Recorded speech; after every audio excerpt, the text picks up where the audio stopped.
즐거운 라디오. 오늘 방송의 제목, TSMC 공정 과부하, 비상 걸렸다.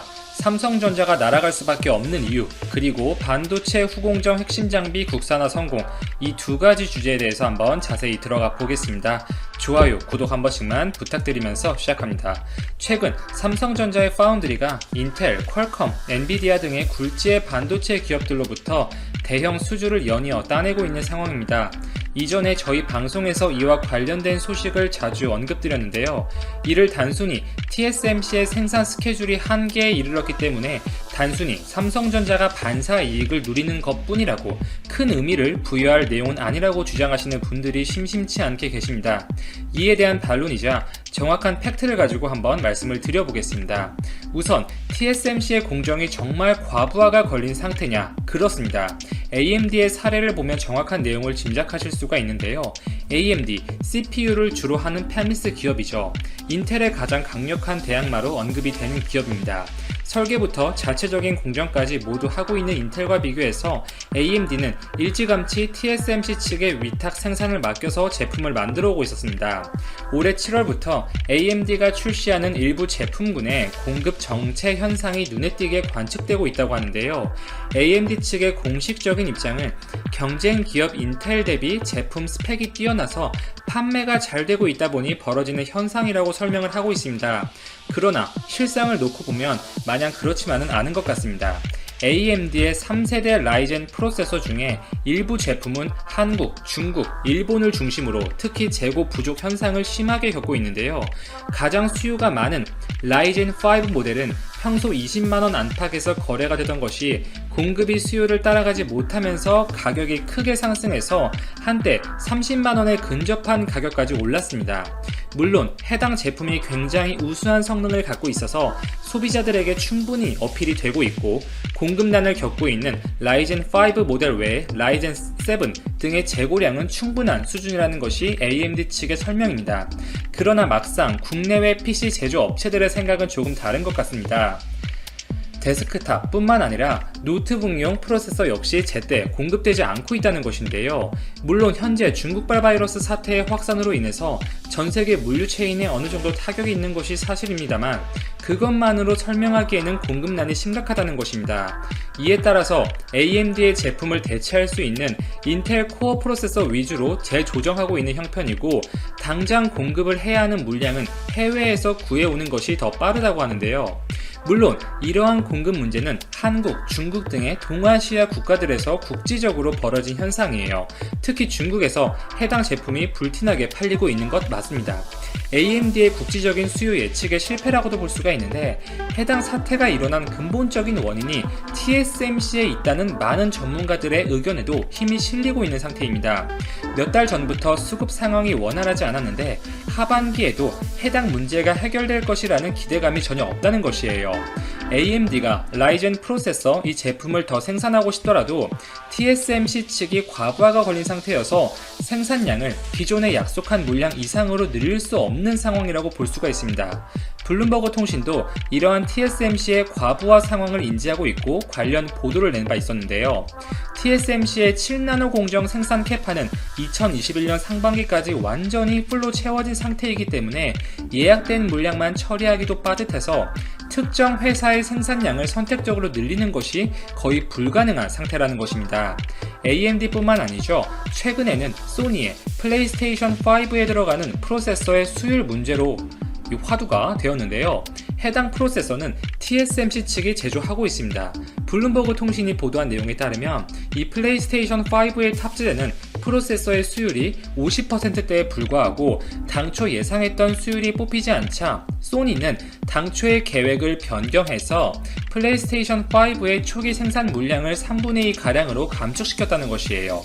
이렇게 TSMC는 지금 명백히 과부하가 걸린 상태라고 여러 정황 증거상 판단을 할 수가 있고 7나노 공정이 활용되어 제조되는 물량은 2021년 내년 상반기까지는 한치의 여유도 없는 상태입니다. 그리고 최신 공정이죠. TSMC의 5나노 공정 라인의 대부분은 애플이 쓰고 있어요. 다른 고객 기업들은 TSMC의 5나노, 7나노 공정을 이용해서 제조를 하고 싶어도 TSMC의 캐파가 한계에 부딪히면서 어려워졌다는 것입니다. 결국 이러한 흐름 배경 속에서 최근 인텔, 퀄컴, 엔비디아 등의 굴지의 패밀리스 기업들이 삼성전자 파운드리에 대량으로 물량을 맡기고 있는 것이 사실입니다. 이러한 패밀리스 기업들이 물량을 주는 파운드리 기업을 변경하는 것은 결코 쉬운 일이 아닌데요. 이 설계 단계부터 물량을 맡길 파운드리 기업을 이미 염두에 두고 해당 기업들의 장비, 인력, 생산 라인 등을 모두 고려해서 설계가 이루어지기 때문에 기업을 바꾼다는 것은 아예 초기부터 설계를 다시 해야 한다는 것입니다. TSMC에서 삼성으로 벤더를 변경하였다가 다시 TSMC로 넘어가는 것이 쉽지 않다는 것이죠. 그리고 이러한 TSMC의 상황을 삼성전자가 과연 전혀 모를까요? 업계에서는 삼성전자의 납품 단가가 TSMC에 비해서 20에서 30% 정도 저렴하다고 보고 있습니다. 가격적인 측면에서도 메리트가 있고 이렇게 자체적인 예약 물량이 이미 꽉 차서 추가 주문을 받을 수도 없고 또 고객사의 니즈를 세세하게 맞춰주기 어려운 코드 높은 TSMC에 비해서 삼성전자의 파운드리가 가지는 장점도 만만치가 않죠. 이미 삼성전자가 가격을 낮춰서 지금 메모리 반도체 시장을 장악하고 있는 것처럼 이 비메모리에서도 치킨 게임과 비슷한 형국으로 가는 것이 아니냐 이렇게 이야기를 하고 예상을 하는 전문가들도 있어요. 그리고 TSMC가 고객 기업들과의 협상에서 이렇게 주도권을 마냥 쥐는 상황을 과연 언제까지 용인을 할 수 있을까요? 이 고객 기업들은 TSMC와 삼성전자가 경쟁을 하기를 바라고 있습니다. 여러모로 삼성전자 파운드리의 힘이 실릴 수밖에 없는 상황으로 흘러가고 있죠. 그리고 삼성전자 파운드리가 TSMC에게 초기 시장 주도권을 내어준 이유, 물론 여러 가지가 있겠죠. 그러나 그중 하나로 손꼽히는 것이 반도체 후공정, 특히 패키징 기술력인데요. 삼성도 이를 인지하고 보완하기 위해서 삼성 전기와의 협업을 강화한다든지 이렇게 다각도로 노력을 하고 있고요. 최근 하나그룹의 전자장비 제조회사 하나정밀기계와 SK하이닉스가 반도체 후공정 핵심 장비 중에 하나인 다이 본더를 국산화하는 데 성공했다는 소식이 보도가 되었습니다. 다이 본더는 반도체 웨이퍼를 칩 단위로 자른 다이를 반도체 인쇄 회로 기판, PCB 기판 위에 정확하게 접착시키는 기계인데요. 이 다이 본더의 속도나 불량 발생률에 따라서 반도체 전체 공정의 수율에 영향을 주기 때문에 매우 중요한 장비라고 볼 수가 있습니다. 해당 공정은 이 패키징 공정 중에서도 가장 난이도가 높은 공정으로 손꼽힙니다. 그간 국산 장비들은 일본산 장비에 비해서 확실히 성능이 떨어져서 대부분 일본산 제품을 사용하고 있었는데요. 90% 이상의 점유율을 일본산 장비들이 차지하고 있습니다. 시중에 출시되어 있는 다이본더에는 칩을 집어서 이 PCB 기판으로 옮기는 겐트리가 2개인 반면에 하나와 SK하이닉스가 이번에 같이 개발한 다이본더에는 4개의 겐트리가 포함되어 있습니다. 그만큼 더 빠른 속도로 공정이 가능하다는 것이죠. 그리고 SK하이닉스가 세계 최초로 개발했던 에어리프트 종류의 픽업 장치를 적용해서 25마이크로미터 두께의 반도체 다이를 빠른 속도로 픽업하면서도 칩에 가해지는 스트레스를 30% 정도로 줄여서 불량률을 크게 개선시켰다는 평을 받고 있습니다. 해당 장비 개발은 그 의미가 굉장히 크죠. 일본산 제품들보다 보다 높은 퍼포먼스를 보여줄 것으로 기대가 되고 있고 약점으로 꼽혔던 반도체 패키징 공정을 강화시켜줄 하나의 무기가 생긴 것입니다. 그리고 그 무엇보다 일본의 수출 규제 시행 후 불과 1년 3개월 만에 전적으로 일본에게 의존하다시피 했던 핵심 장비의 국산화를 성공시킨 우리나라 기업들, 연구진의 의지와 열정에 박수를 보내고 싶습니다. 이상 즐거운 라디오 여기까지 정리하고 오늘 마치겠습니다. 오늘도 제 방송을 들어주셔서 진심으로 감사드립니다. 지난해 11월 신종 코로나 바이러스가 지구촌에 처음 등장한 이후 불과 6개월 사이에 지구촌을 그야말로 쑥대밭으로 만들었다. 5월 5일 기준으로 전 세계 213개 국가에서 360여만 명이 감염된 것으로 확인되었고 그중 25만여 명이 사망했다. 신종 코로나 바이러스는 사스, 사즈, 라메르스, 메어즈와 같은 기존의 코로나 바이러스와는 달리 어느 순간 사라지거나 수그러들지 않을 전망이다. 현재 전 세계에서 가장 많은 확진자 수와 사망자 수를 기록하는 나라는 미국으로 5월 5일 현재 확진자 수 121만 명, 사망자 수 7만 명에 달하고 있다. 그 뒤를 이어 가장 많은 피해가 발생한 국가는 이탈리아 29,000여 명 사망, 스페인 25,000여 명 사망, 프랑스 25,000여 명 사망, 영국 28,000여 명 사망 등이다. 이 선진국들이 신종 코로나 사망 순위 1위부터 5위를 차지하고 있다는 사실은 놀랍지 않을 수 없는데 그 중에서도 프랑스는 사망률이 무려 20%에 가까운 19.1%를 기록하고 있어 충격을 주고 있다. 이 수치는 우리나라 사망률의 8배이고 전 세계 평균 치사율의 2.7배에 달하고 있다. 현재 대한민국의 총 확진자 수는 위에서 열거한 유럽 국가들의 약 1/22고 사망자 수는 1,100에 불과하다. 그러자 대한민국이 우수 방역국이라는 말들이 나오게 되었고 여당은 이것을 4.15 총선 전략으로 사용하기도 했다. 대한민국이 세계 2위의 신종 코로나 발생 국가에서 짧은 기간 30위 밖으로 떨어지자 사람들은 묻기 시작했다. 한국은 방역 우수국가가 맞나요? 그리고 한국의 방역의 점수를 준다면 몇 점을 줄 수 있나요? 여권의 잠재적 대권 주자로 꼽히는 정세균 국무총리, 이재명 경기도지사, 김경수 경남도지사가 한자리에 모여 포스트 코로나를 논의했다. 이들은 이 자리에서 신종 코로나 바이러스 감염증과 관련해 서로 허심탄회한 대화를 나누어 관심을 모았다. 정 총리는 2일 서울 삼청동 총리공관에서 코로나19와 대한민국, 그 과제와 전망이라는 주제로 제10차 무교 대화를 열었다. 이 자리에는 지역 현장에서 방역을 주도하는 이 지사와 김 지사가 초청돼 열띤 토론을 펼쳤다. 행사에는 이들 외에도 강경화 외교부 장관과 김호기 연세대 교수가 자리했다. 특히 정 총리와 이 지사, 김 지사가 본격적인 토론에 앞서 코로나19 사태에 대해 허물 없이 나눈 대화가 눈길을 끌었다.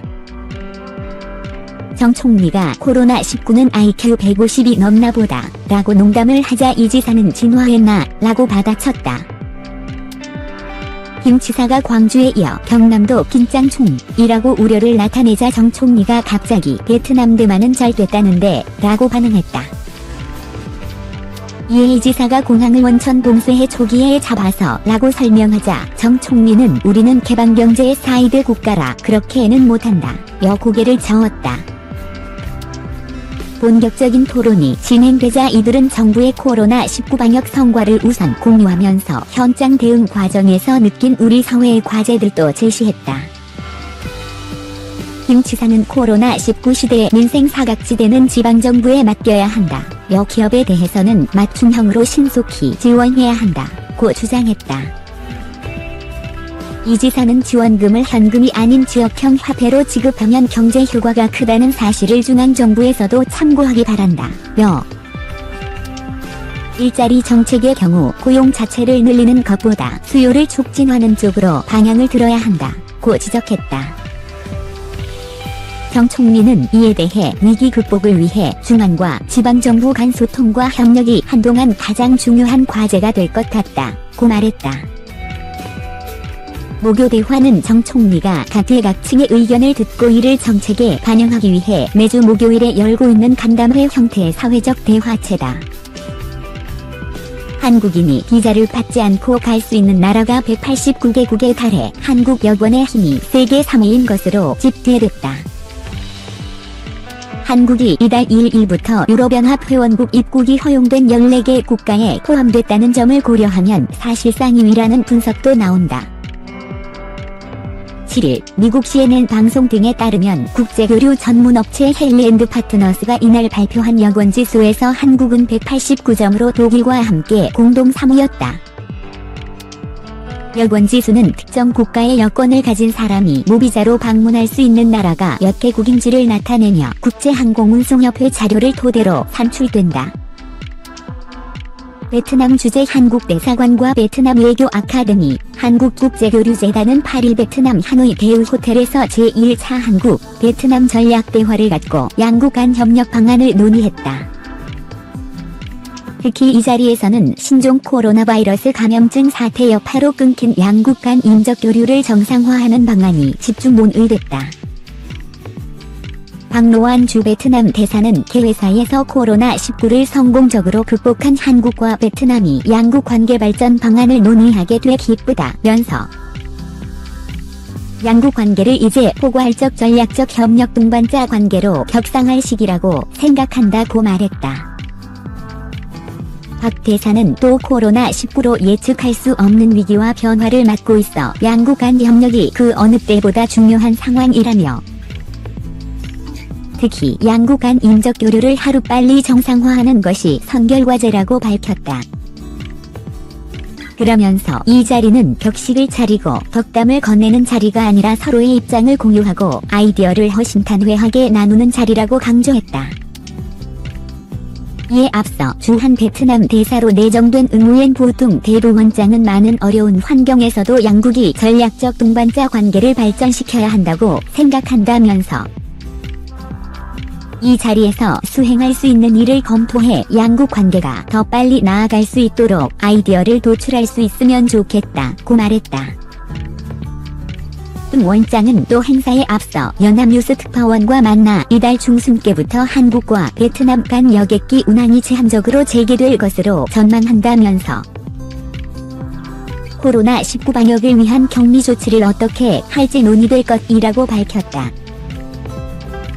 이 공개로 진행된 이날 토론에서 참석자들은 또 지난 28년간의 양국 관계를 돌아본 뒤 경제, 국방, 외교 등 다양한 분야에서 협력을 증진하는 방안을 논의한 것으로 알려졌다. 이날 한국에서는 박 대사 외에 김기준 코트라 동남아대 양주 지역본부장, 김창국 한국농수산식품유통공사 아세안 센터 본부장, 최주호 삼성전자 베트남 복합단지장, 이채호 신한 베트남은행 부행장, 우형민 KF 하노이 사무소장 등 11명이 참석했다. 베트남 측에서는 뚱 원장과 응우엔 푸빈 전 주한 대사, 팜띠엔 번 전 주한 대사, 제영진죽 외교부 동북아 부국장 등 10명이 참석했다.